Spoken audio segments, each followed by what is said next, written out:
in general, social media is creating more pressure for kids. They're comparing themselves to everyone else and feeling like they don't measure up. So there is a lot of internal pressure and just a lot of pressure in society.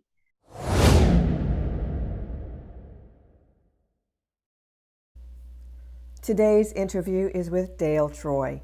Dale is a mom to 3 daughters, former lawyer, and headhunter for lawyers. Her 3 daughters all graduated from Yale College, and Dale is a graduate of Yale College and Yale Law School. Following her passion for healthy living, Dale became a health coach 7 years ago and is now a college success coach. Dale helps students have a successful college experience from the start of freshman year. She believes that freshman year is critical and that most students have not prepared for the transition from home to college. In her college success formula, Dale teaches students the habits and skills they need for academic and social success, as well as physical and emotional health. Once students have the ability to control their life in college, they are able to create the positive experience they dreamed of. Dale, thank you so much for being with us. Welcome to the show. Oh, thanks so much. I'm so happy to be here. Well, Dale, tell us a little bit about yourself. Well, I am a college success coach, and I have had a number of different careers, starting with being a lawyer, but this is really what I feel most passionate about. I was a health coach about 7 years ago, and I realized that there's so many things that college students don't really know, and it would be so helpful if I could apply my knowledge and help them. And actually what really made me decide that it was the right thing to do is that I did not enjoy my college experience. I had kind of typical stomach aches and migraines and so forth. And at that point in time, people weren't talking about stress. They probably didn't even talk about how they were feeling. You just kind of pushed through. But now everyone on the college campus talks about stress, and including my 3 daughters who have graduated from college. And I want to be able to help the college students so they have a happier experience and don't feel so overwhelmed by stress. Well, I think that what we see is that this stress starts very early because kids they feel pressured. You know, they're pressured to succeed, and sometimes that pressure comes from inside. So as parents, how do we set up our kids for success in college, and when is the ideal time to start this process? Wow, that's a big question. I totally agree with you. I mean, I think not only what's happening in the home, but in general, social media is creating more pressure for kids. They're comparing themselves to everyone else and feeling like they don't measure up. So there is a lot of internal pressure and just a lot of pressure in society. And in general, I think kids want to feel like they can maybe do better than their parents, or at least as well in terms of their career and what their future is going to look like. And I think that's getting harder in society. And so they feel like maybe they don't measure up to even their parents. So what can parents do? Well, I think one of the big things is that our culture has become one where parents feel like they need to do so much for their kids that they hover over. You know, we've heard of the helicopter parent. Have you heard of the snowplow parent? That's another term for a different type of parent. That one I have not heard of, but I have been accused of being the helicopter parent. Okay. I understand. Well, you know what the helicopter parent is? The snowplow parent is someone who moves away every challenge that's going to get in the way of their child. And when you do that, your child doesn't learn how to fail, doesn't learn how to become resilient when they do fail. And so there's like a constant feeling like, you know, the world is unsafe, and unless my parents are there to help me out, like I can't manage it. So my suggestion for parents is really early on to start letting your children do more for themselves. Don't get so involved. Don't fix everything for them. Don't make it so easy. You know, don't run to school with their gym bag that they forgot. You know, let them see what the consequence is so that they can, you know, stay better choices and plan ahead and, really function more on their own. That makes sense. Absolutely. I can see where having the child have some mistakes, and it's easier if they have those consequences. They see what happens if, while they're Mhm. under the roof of the parent, where there's still a safety net. It's a bigger challenge once they get out of the home and they're on their own, uh, and real life happens and they're by themselves making some of these decisions. Yeah, absolutely. And I did the same thing. I mean, I was definitely a hovering parent, and I wanted everything to be wonderful for my kids. So I admit, but I think there is like a wave of parents now realizing that they maybe have gone too far. So I think the pendulum is turning toward, a more balanced approach to raising kids, and hopefully that will help. But right now, the kids who are in college or about to go to college, they have been raised that way, and they're really not independent. And I think they're really not prepared. Most of them, I shouldn't say, in general, most of them are not really prepared to own the right choices in college and feel confident about being on their own.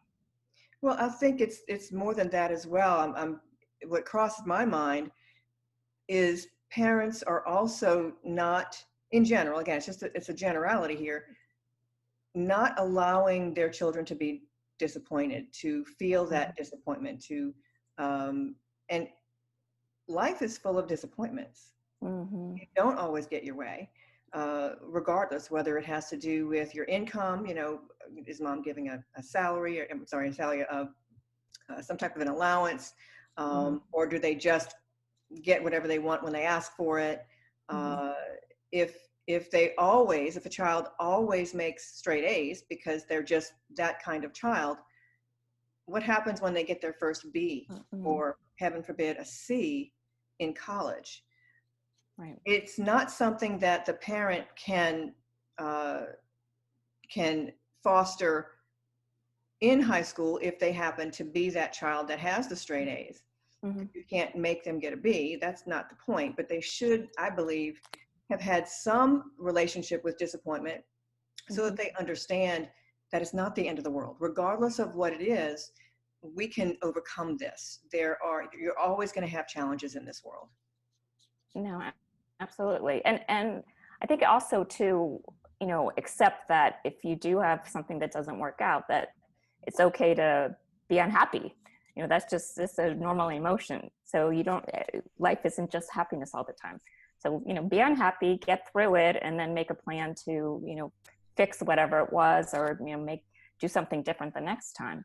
But to just think that, we shouldn't want to see our children cry or be unhappy. That's not realistic for Exactly. life. Yeah. So Yeah. when it comes to specific things or strategies or habits that parents can help with while they're still either in high school or even middle school, Mm-hmm. you might be, parents here might be have high school children, but they may also have some younger ones as well that they can start this process with earlier. So what kind of strategies would you suggest for parents?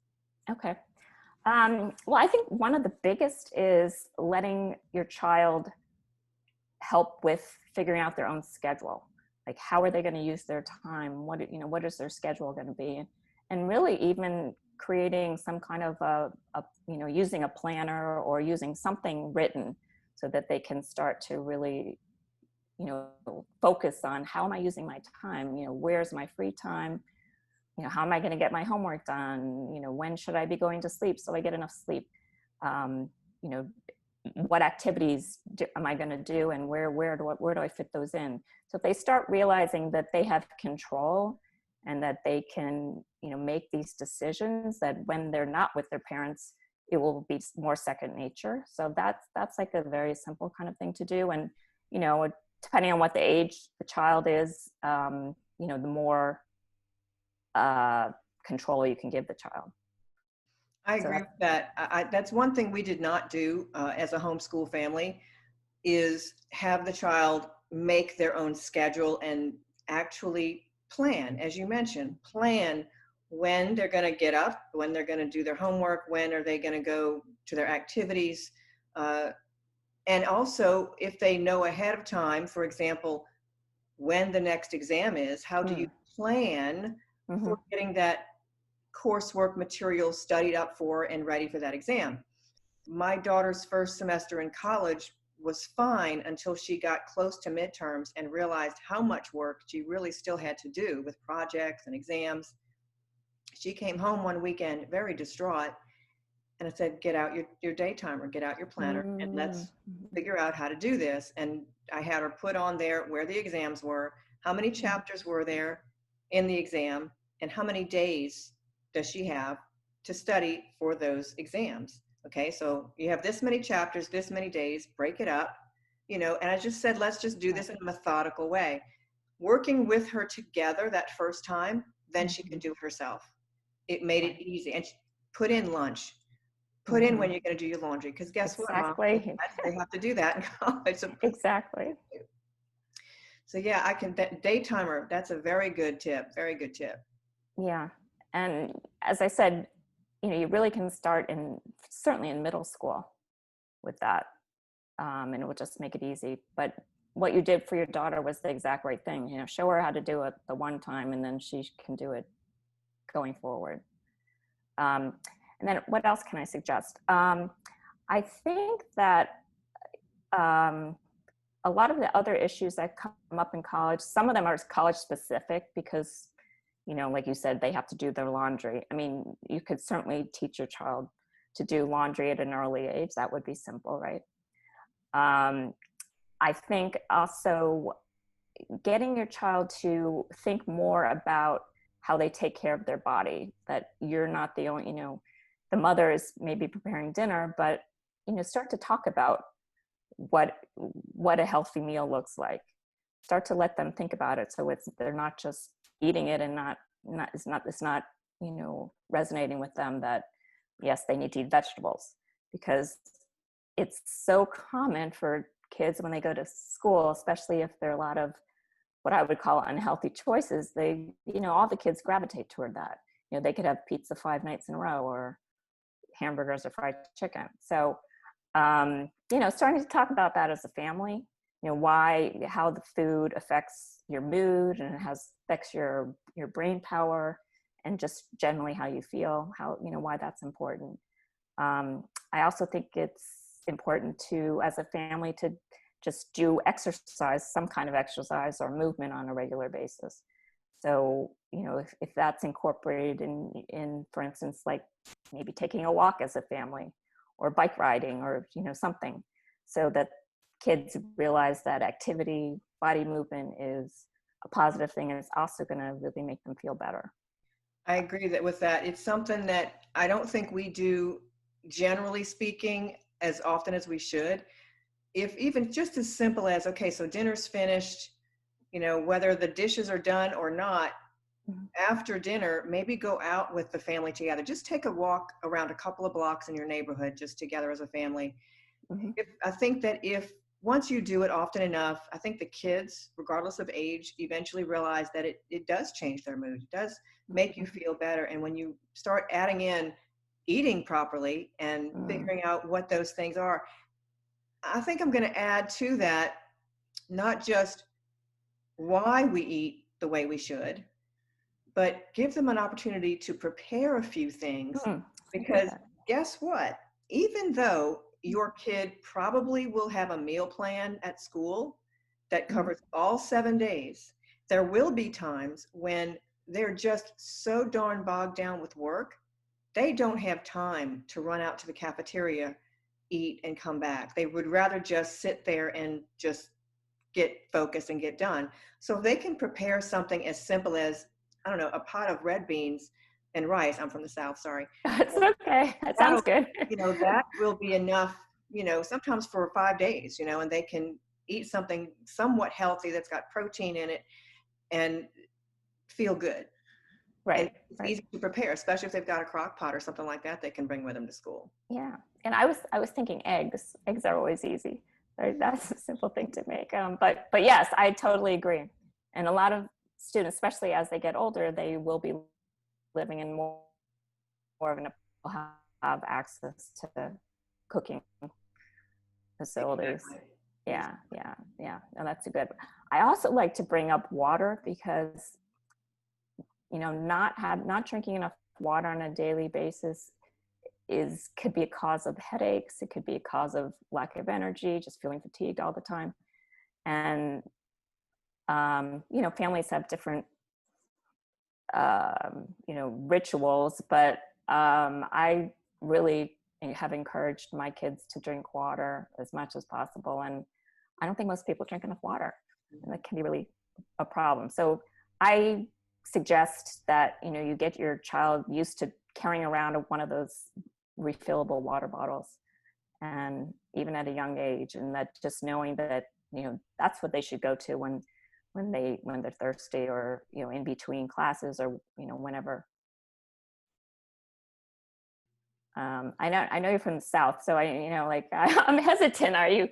Is it, does everybody drink a lot of soda down there, or? I don't know. I think it just depends. And Yeah. teenagers certainly do, Yeah. regardless. I mean, I think it matters where you are. Yeah. Tend to have pizza and soda. Yeah. And yes, it's unfortunate, but it's a staple on the college campus cafeteria, Yeah. right? I don't care how Mhm. nice the cafeteria is, pizza will and fried chicken will probably be one of the things that they offer on a regular basis. But it is important to stay hydrated with water, not Right. just caffeinated and sugary drinks. That's one of the reasons I can't wait till my son gets back, because I know what he's been eating because I get Mm. a credit card bill. Oh, okay. There's a vending machine with soda pop, so I know that he's been making a lot of use out of that machine. Yeah. But you mentioned the water causing headaches. We found out early on, I think my son was probably about, I don't know, 10 years old or so, when we realized dehydration was one of his migraine triggers. Ah, yeah. Yeah. So yeah, Yes. drink water. It's really important. Yeah. And that's the first thing when anyone in my family tells me they have a headache, I'll say, when was the last time you had water? So yeah. So those are, these are all kind of what seemingly basic kinds of things, but they can make a huge difference. And if you start doing them as a family when they're young, hopefully they will retain it. And when they go to college, they won't be as influenced by their peers and make some better decisions. Maybe they can be the person that, forges the path of health among their friends. Absolutely. And I think that part of once they understand the reasoning, that it's not Yeah. just, oh, healthy body, healthy mind, the success habits for college, for high school, for your job, for your life, Yeah. begin with taking care of yourself. Right. Totally. And the big one we haven't even talked about, which is sleep.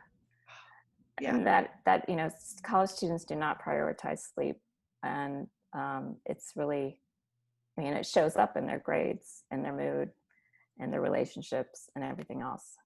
So I talk about, when I'm working with a student one-on-one, I'm always talking about, what is their sleep routine? Like, they need to have a system and a way to, make sure they get enough, not only get enough sleep, but they get good quality sleep, and that they, really have everything set up like I do in my house to, dark, and their cell phone has to be put away from them, and they should do something relaxing before they try to fall asleep.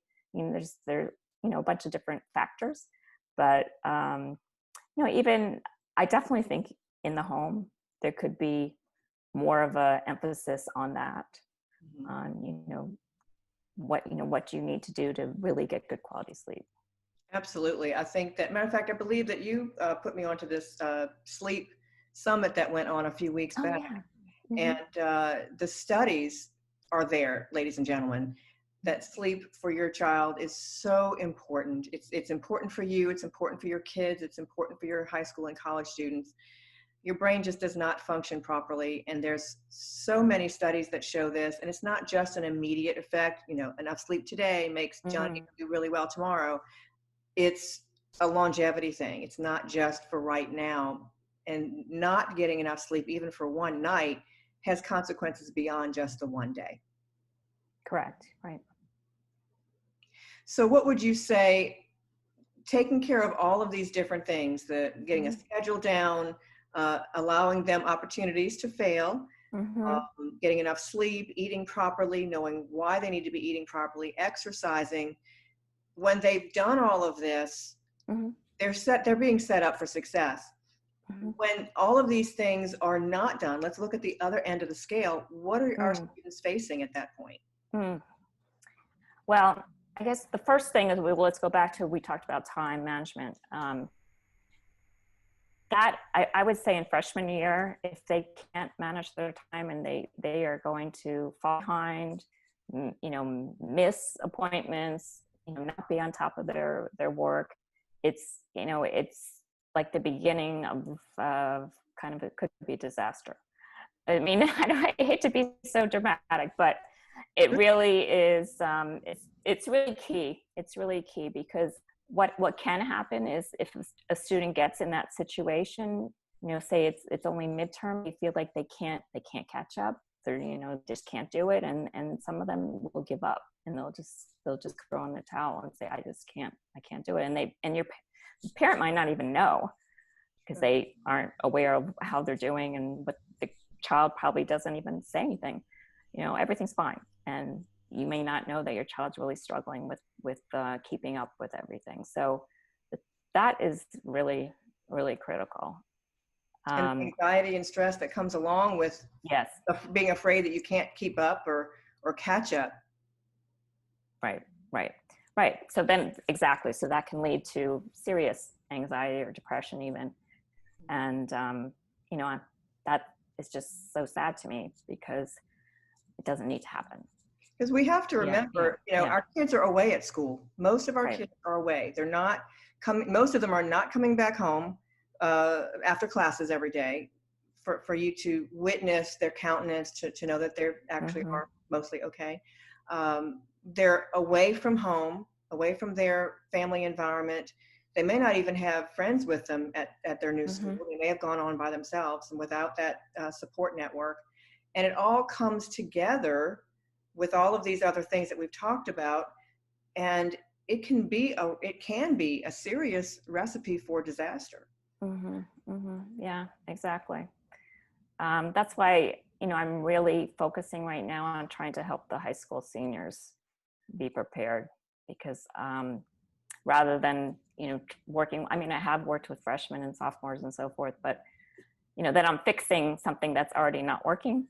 So it feels better to work with someone and get them prepared, so they don't run into those problems. Right. Yeah. Right. Being proactive. Proactive. Exactly. I love it. I love Yeah. it. That's great. When you mentioned support network, that's another thing that I think is really crucial for college students. Obviously they have it when they're living with their family, and then when they go to college, I'm assuming that, they're not going with their best friends to college.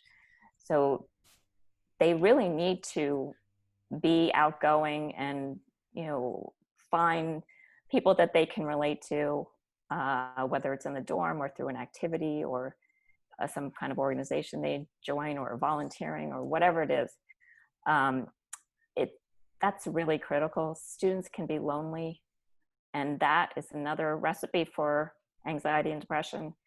So, I really work on that as well with when I'm working one-on-one with someone. That's something that they really need to focus on, making sure that they find a place for themselves and feel comfortable on the campus and feel like they belong and connected. And not only with peers, also with professors and with people who live in the dorm, who are adults who are supposed to be there to help them. There are a lot of different categories on campus that can kind of combine together, will make you feel like this is your home, that you feel like at ease there, and that there are people there that care about you. That's right. That's right. I think that, students go onto a new campus and they're by themselves and they don't realize that this is available to them. Mm-hmm. Sure, their professors have, quote, office hours. Mm-hmm. a lot of students, either they aren't used to talking to these professors, these type of people, or they feel like, well, the timing doesn't work out for me. They still need to reach out either to the professor via email or phone call, or and as you mentioned, there's people in the dorms that can help them as well. Most campuses have support networks available, especially for incoming freshmen, because they know that these kids are by themselves, and this is a whole new ball game for them. So they really do need this support network. And definitely get involved with something. All work and no play makes Jack a dull boy. Find something that interests you. Most campuses have plenty of opportunities, plenty of activities. Even within the dorms by themselves, there's usually some camaraderie, something going on where they can get to know some of the other people that are in the dorms. Right. I totally agree. And I often say, don't find yourself sitting in your dorm room. Even if you feel like you're an introvert, you've got to put yourself out there, because you can't expect people to come find you. You got to participate, you got to be active, and smile and be friendly. And even if it's hard for you, you'll be happy later. Right. Yeah. Absolutely. Well, Dale, what else would you like to let us know about that for these kids, and how to make sure that they're set up for success early on? The one kind of category we haven't talked about is specific ways to reduce stress when you are feeling stressed, or and that also would mean, if you're doing some of these, what I'm going to call tools on a daily basis, it's going to kind of just keep your stress at a managed level, so you're not feeling like overwhelmed by it. So there's so many different ones. Probably some of the easier ones to do, and that students do like. One is just simply deep breathing, using your breath through your abdomen rather than your chest. Slowly deep breathing, and that can be done anytime. I once worked with a student who was having panic attacks every time she had to have an exam. And once I taught her, I know it's terrible, when I taught her a deep breathe, it was like a miracle, she thought, wow. Because when you do that, you cannot have a panic attack, and it just calms down your whole system. So she started doing it, all throughout her day, even when she wasn't having an exam, just to keep her body feeling more calm. That's one simple thing. Some of the other easy things, one is keeping a gratitude journal, so that you're always kind of being more in the moment and thinking about what's good in my life, rather than worrying about what the future holds, or worrying about something that you did wrong in the past. If you kind of stay in the moment, that's also very helpful. We talked a lot about walking in nature. Being around nature is very soothing.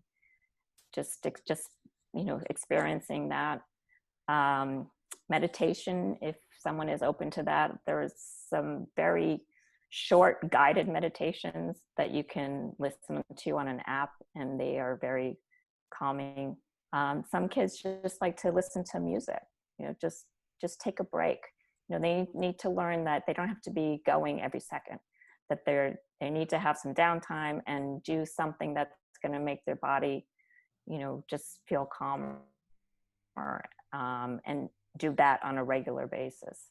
But there are probably 10 other things that I could tell you about. But what really matters is that the student figures out what will work for them, what resonates with them, what makes them feel good. And if they do that regularly, they at least have something to go to when they're feeling on edge or overwhelmed or, quote, stressed. Very good. Now, Dale, we didn't talk earlier about what you might have for our listeners, our viewers. I guess you can put a link in the notes. I have a PDF that's called The 6 Secrets to a Successful First Semester. Awesome. So that's great for anyone approaching college. So yes. And I also should mention, because you know about this, that I have a Facebook group for parents that's called College Parent Support Community, where I give a lot of tips about, what's going on in college. And I have a website, that's called crushcollegestress.com. I love that. Yeah, I can agree. And parents, believe me, having my last one left, one more just to finish up school, this group and this website have had a lot of positive things to say. I think that you'll get a lot out of it. It's a great group of people. Oh, So thank definitely you. check that out. Thanks. Thank you. Well, Dale, thank you so much for being with us, and thank you so much for these tips. I know that there's plenty more that they'll find on your site and in working with you. Um, Parents, please just don't just send your kids off and say, done. Trust me, it's just getting started. But there's help on the way. Right. Help way. All right. Take care, Dale. Thank you. Okay. Thank you very much. All right. Okay. Bye-bye.